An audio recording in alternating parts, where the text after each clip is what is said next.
So, as Yes, we Kevin, talk they're about listening to you. diameters and chords, the first thing we want to define is the arc of the chord. And yes, I know I put, that should have been an N and not an M. But we want to define the arc of a chord. And the arc of a chord is the minor arc.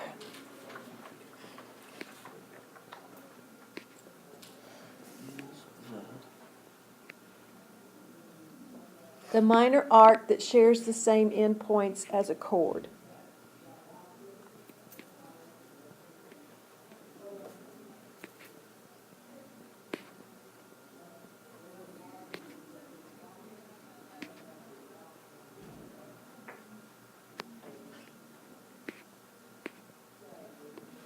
Okay, the minor arc that shares the same endpoints in a chord.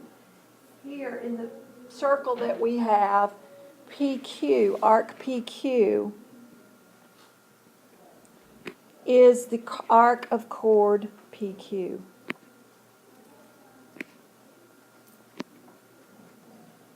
They share the same endpoints, the arc of chord PQ. We could call that segment PQ or our chord PQ. Remember, the segment symbol means, if we're naming it, we use the segment symbol. If we're talking about the measure, we don't.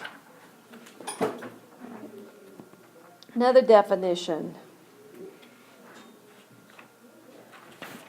Again, referring to the circle that's above it. M is the midpoint of arc PQ if and only if. IFF means if and only if the measure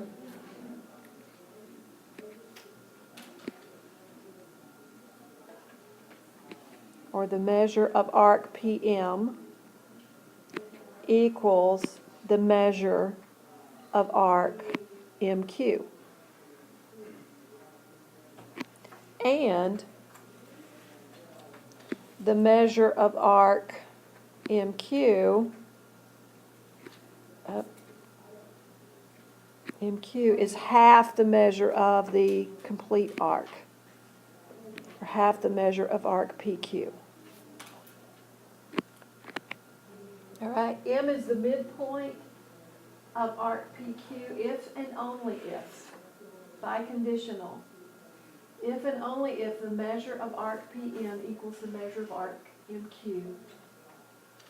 And the measure of arc MQ is half the measure of the complete arc PQ. All right, theorem 9-2. This is one of the theorems that you're going to want. That was on the recording. In a circle or in congruent circles, chords are congruent, again, if and only if their corresponding arcs are congruent. A lot of these theorems are things that just make sense to us. But if you were told that the chords were congruent, then you know that their corresponding arcs are congruent. Or if you're told that arcs are congruent, you know their corresponding chords are congruent.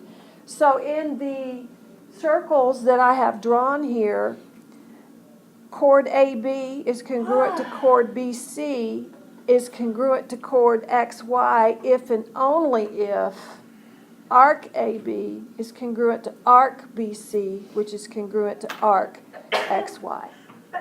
Bless you. So that's just, it is simple enough. It's just a theorem that's stating some things that are obvious. And have you noticed some of these theorems tend to do that? They tend to state things that we probably could have figured out on our own. But now we've got a legitimate reason for it. All right. Theorem 9-3. A diameter is perpendicular to a chord if and only if it bisects the chords and its arcs. Notice I have diameter AB. And it's bisects chord CD. It also bisects arc CD. So that means that AB is perpendicular to chord CD. If and only if arc BD is congruent to arc BC. I've got them marked. They are congruent. And segment CM is congruent to segment MD. They are, so that we can conclude that AB is perpendicular to chord CD. Now, you might want to put when you do your note cards, you might want to put this example on the back of your note card. Given circle P, we want to find the length of AB. What is another name for AB in this circle? Nahum? It's a diameter. We want to find the length of the diameter of this circle. If chord CD is 24, if segment PM is 9, and AB is perpendicular to CD. So we're told that the diameter is perpendicular to the chord. No, it's supposed to mean it doesn't give like a unit. No, we don't have a unit. Equals Sometimes you 24. might. What? All right, so we know that they're perpendicular. What does that tell us about CM and MD, Charlie? If that diameter is perpendicular to chord CD, what do we know about CM and MD based on our theorem? Then they're congruent. They are congruent. All right, so if they're congruent, first thing we're going to notice, because those are perpendicular, then segment CM is congruent to segment MD. So if CD is 24, what is segment CM? 12. And that means that this is also 12. So because we know those segments are perpendicular to each other, we also know that that chord is bisected by the diameter. All right. Now maybe your radius would be drawn, maybe your radius wouldn't be drawn. But if I need to find the length of the diameter, I really don't have enough information quite yet. We do know that this is 9. We were given that this is 9. From just that bit of information, I don't have enough to figure out what the diameter is. But if I can find a radius, then I can find the diameter. So if we draw a radius, what has just been formed here? A right triangle. So we can use the Pythagorean theorem to find the radius. And we know that 12 squared plus 9 squared equals r squared. So 144 plus 81 equals r squared. And that's 225. So what is r? 15. R is 15. So my diameter equals 2 times the radius. So the diameter is 30. Okay, theorem 9.4 says the perpendicular bisector of a chord contains the center of a circle. Well, that makes sense. Perpendicular bisector of a chord contains the center of the circle. If Q is the midpoint of AB, I'm giving you that information. Q is the midpoint of AB. If AB is equal to 16, then AQ equals what, Flora?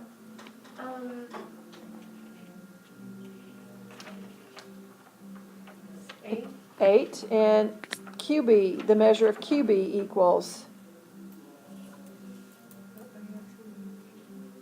Yeah, go ahead and tell me. 8. Now PQ, that little distance that I have marked D, is known as the distance that chord AB is from the center of the circle, and it's going to be a perpendicular distance. So a lot of times we'll have that distance to help us figure out things that we need to know about the circle. Let's look at the next one. In the same circle or congruent circles, chords are congruent if and only if they're equidistant from the center of the circles. Notice if these distances are the same from the center, perpendicular distances, then those chords have to have the same measure. So in this circle, segment PQ is congruent to segment PR if and only if those chords are congruent. So if you know the chords are congruent, you know those distances are congruent, or vice versa. If and only if, biconditional. All right. Is it, yeah, I think it needs to go then. Theorem 9-6. A line's Yeah. tangent to a circle if and only if it's perpendicular to the radius at the point of tangency. So in our circle, Q is the point of tangency. Radius PQ is perpendicular to T if and only if T is tangent to the circle at Q. So, make sense? The radius is perpendicular to the tangent at the point of tangency. Theorem 9-7 is a pretty easy one. If you have two tangent segments from an exterior point, the segments are congruent to each other. RS is congruent to RQ. Segment RS is congruent to RQ. So you'll see that theorem in use. And theorem 9-8.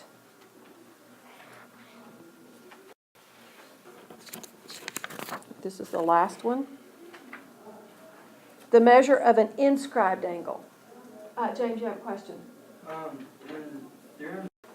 The measure of an inscribed angle. Remember, an inscribed angle has its vertex on the circle itself.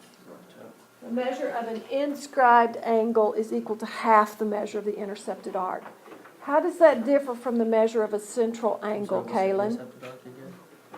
It's where the angle intersects the circle. How does that differ from a central angle? How do we find the measure of a central angle? I'm really sure. Kevin, how do you find the measure of a central angle? You find the length of the arc. The measure of the, it is equals the measure of the arc, but an inscribed angle is half the measure of the intercepted arc. So if the measure of angle ABC is 50, what's the measure of arc AC? Parker?